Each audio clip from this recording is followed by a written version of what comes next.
பேரவைத் தலைவர் அவர்களே, மாண்புமிகு உறுப்பினர்கள், நம்முடைய செல்வ பெருந்தகை அவர்கள், கோகாமணி அவர்கள், சிந்தனை செல்வன் அவர்கள், நாகை மாலி அவர்கள், ராமச்சந்திரன் அவர்கள், டாக்டர் சதன் திருமலைக்குமார் அவர்கள், பேராசிரியர் ஜஃபருல்லா அவர்கள், ஈஸ்வரன் அவர்கள், திரு வேல்முருகன் அவர்கள், அதைத் தொடர்ந்து நம்முடைய அவை முன்னவர் அவர்கள், அதேபோல் அவைத் தலைவர் அவர்கள் இங்கு தங்களுடைய உணர்வுகள் எல்லாம் எடுத்துச் சொல்லி நம்முடைய முத்தமிழறிஞர் தலைவர் கலைஞருடைய பெயரால் ஓர் பல்கலைக்கழகத்தை உருவாக்க வேண்டும் என்று தன்னுடைய கருத்துக்களை விதி எண் 55 பயன்படுத்தி எடுத்துச் சொல்லி இருக்கிறார்கள். இன்றைக்கு தமிழ்நாட்டில் இருக்கக்கூடிய பள்ளிக்கூடங்களாக இருந்தாலும் கல்லூரிகளாக இருந்தாலும் அவைகளெல்லாம் இன்றைக்கு வளர்ந்து மேலோங்கி மற்ற மாநிலங்களுக்கெல்லாம் எடுத்துக்காட்டாக உலக அளவிலே பாராட்டப்படக்கூடிய அளவிற்கு நாட்டிலேயே முதலிடத்தில் இருக்கக்கூடிய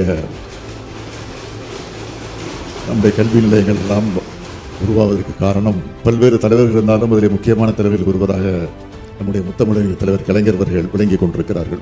அப்படிப்பட்ட கல்வியினுடைய வளர்ச்சிக்கு பாடுபட்டிருக்கக்கூடிய பல்வேறு திட்டங்களை உருவாக்கி தந்திருக்கக்கூடிய நம்முடைய தலைவர் கலைஞர் அவர்கள் எல்லோரும் குறிப்பிட்டதைப் போல பல்கலைக்கழகங்களுக்கெல்லாம் ஒரு பல்கலைக்கழகமாக விளங்கிக் கொண்டிருக்கக்கூடிய நம்முடைய முத்தமிழறிஞர் தலைவர் கலைஞர் அவர்களுக்கு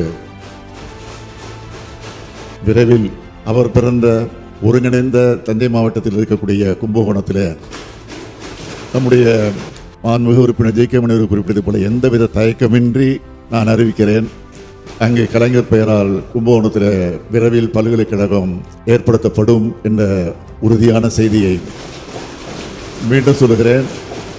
எந்தவித தயக்கமின்றி இதை சொல்லுகிறேன் என்று சொல்லி நான் அமைகிறேன். நன்றி, வணக்கம்.